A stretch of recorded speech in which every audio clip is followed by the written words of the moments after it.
Did you know there's been a significant incident recently with all the signs pointing towards Iran, although no conclusive evidence yet? And here's where things get spicy. The timing of this event coincided with Israel and Saudi Arabia's talks about normalization. Imagine, if those talks succeeded, Iran would practically face a wall of opposition from many Middle Eastern countries. And let's remember, there's a deep-rooted division between Shia and Sunni Muslims, and an ethnic divide between Persians and Arabs. Let me paint you a picture. Saudi Arabia joining hands with Israel would be like the popular kid in school teaming up with the class genius, leading the way for others to join the alliance. It's like high school cliques, but on a global stage. But, as always, the plot thickens. Though there's suspicion around Iran's involvement, it's essential to note that Hamas, a major player in this game, isn't Iran's puppet. They've got their own motives and act on their own terms. It's like two players in a chess game, but both have different end games in mind. Here's a tidbit that'll surprise you. While Iran and Hamas might look like they're on the same side,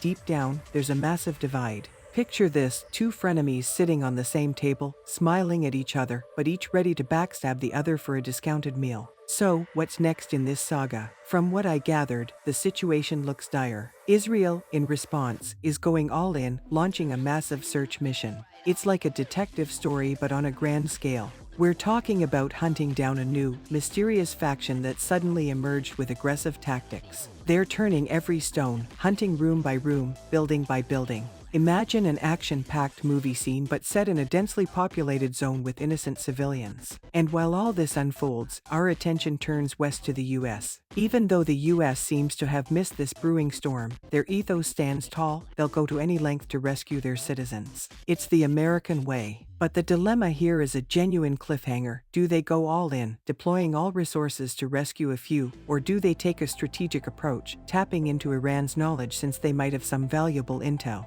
I know this was a whirlwind, but next time someone brings up Middle Eastern politics, you'll have a story to tell. Keep your eyes peeled and always remember to look beneath the surface, because as we just saw, there's always more than meets the eye. Stay informed, stay curious.